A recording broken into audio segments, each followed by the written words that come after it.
Hello and welcome to the Young Turks Dream Decade. I'm Shireen Bhan. Over the next 30 minutes, we travel the length and breadth of the country to bring you India's hottest young entrepreneurial talent. On the Young Turks tutorial, we give a young startup a chance to be mentored by his or her venture capitalist of choice. And on the YT Buzz, we tell you about everything that's making news in the world of entrepreneurship. Here's a quick glimpse of what we have lined up.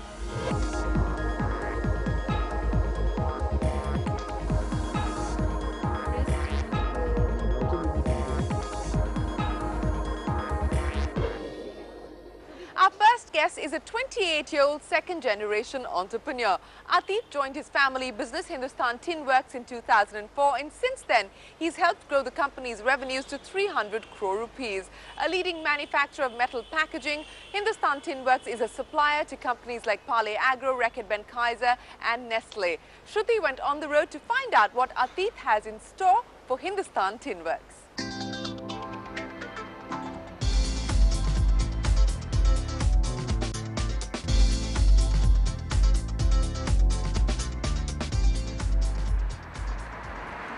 Obama's presidential campaign slogan said, "Yes, we can." And my guest today, Atit Bhatia, says the same and in fact is doing it as well. Gen Next of Hindustan Tin Works, India's leading manufacturer of cans, Atit is all set canning up the next phase of growth for his over 50-year-old company. Take a look.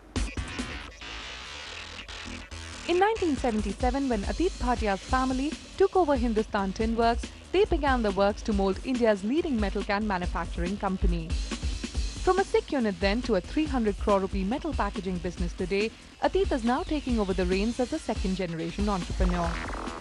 We visited their plant at Sonipat to know more about this turnaround story.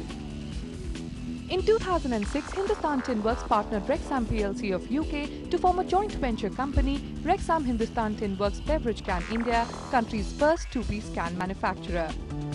Manufacturing an array of metal packaging ranging from baby products to processed food, coffee, dairy products, paints, pesticides and even lubricants, the tie-up has helped Hindustan Tin Works enter the beverage can market in India.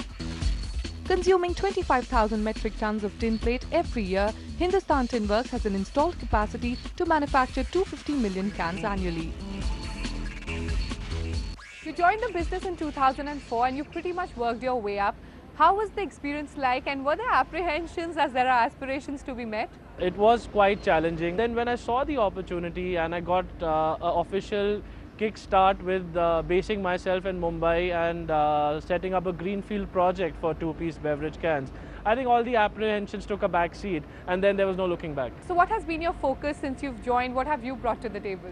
My focus really has been new market development, new product development, growing the overall market. When I started, the market was about 60 million cans. In 5 years, now the market is about 600 million cans. You launched the Rexam HTW Can School in India in 2005, and Rexam HTW Can Beverage India is your first joint venture. Tell us about it and how has it helped the company consolidate its position in the market? We thought we should share the global knowledge of Rexam and share the global practices with the customers in India, so that will also make our life easier, because anything that happened new with the cans, customers thought that was a problem and then we were called for it. So now we thought we should impart the knowledge, leverage on the global scale and educate the customers. Besides food can processing, Hindustan Tin Works is also the largest producers of lithographic metal containers, and you've also entered into the beverage can market.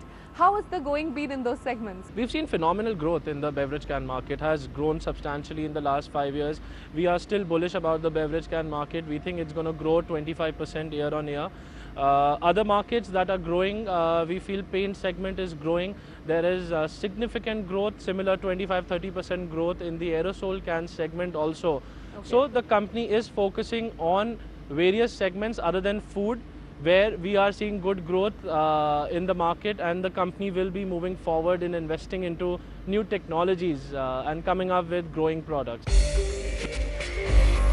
Having already invested over 40 crore rupees in the last 4 years to equip its plant with latest technology, Hindustan Tin Works today caters to FMCG clients like Nestle, Reebok, PepsiCo, Asian Paints, United Breweries and Reckitt Benchkiser. Exporting printed tin sheets and can components worth 50 crore rupees to 22 countries across the globe, Hindustan Tin Works has grown 18% year on year for the last 4 years. top line growth has been 18% for the company, but the bottom line growth in the last 4 years, the 4-year average is about 62%, 62%. bottom line growth to the company. And we are very proud of it. I think what has really happened is this really shows the kind of investments we've made in the past are taking the company to the right direction. You have more than 20% share of the food can market in India. How do you plan to increase this, and what potential do you see in the packaging industry in India? See, the total metal packaging industry is about 3,500 crores. The company's focus is shifting from only a food can manufacturing company to a company that is a metal packaging solution provider. Okay. So adding new products like aerosol, focusing more on paint cans, focusing on beverage cans. I mean, these are the areas which will really drive the company forward. The focus of the company for the last couple of years has been on exports. In fact, you're one of the few companies who export to China. How have you made this reverse flow possible? Exports to China also came as a surprise to us. We have made ourselves competitive on a global level.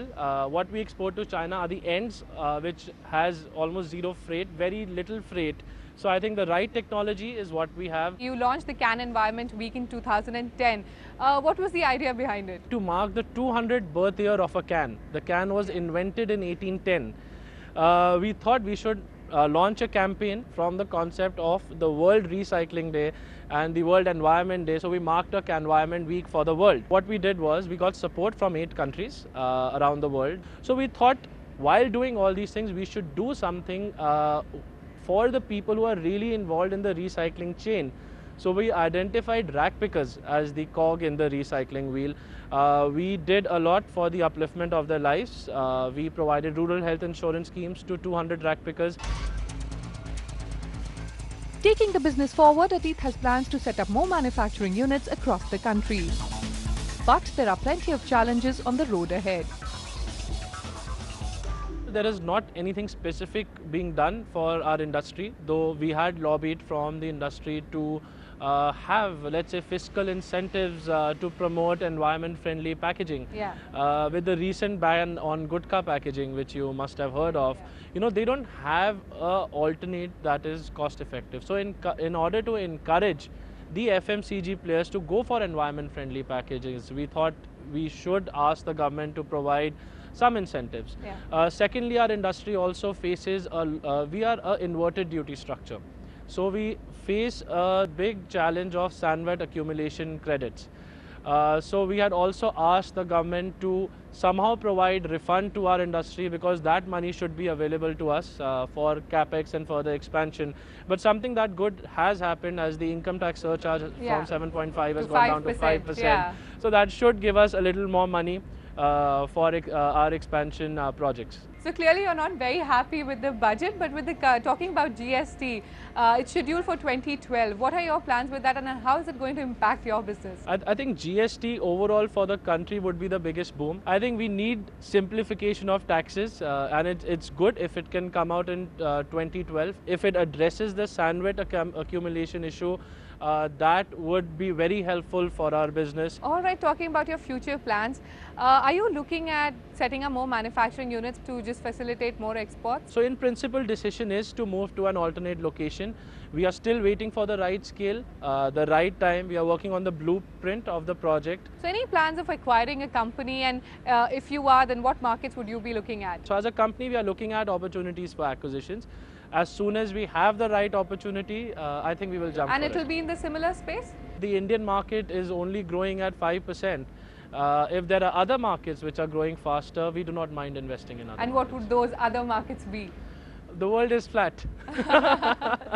All right, so before I let you go, what is the management mantra of Atit Bhatia, and how is your working style different from your father? I think growing HTW beyond the geographies of India is what I look for. And I think what really the difference has been that now I am happy to do business in another country. I have that comfort level. So there has been a significant amount of debate between my brother Saket, me and my father, so that we should have businesses in other countries as well. And he's agreed to that? He's agreed to that. Atit, all the best with all your plans, and thank you very much for joining us on Young Turks. You're most welcome. It has been a pleasure talking to you. Atit here is wishing you the very best of luck. Time for us to take a break, but when we return, Karishma Daswani, the founder of femhire.com, in a tutorial with Anirudh Singh of Kanan Partners.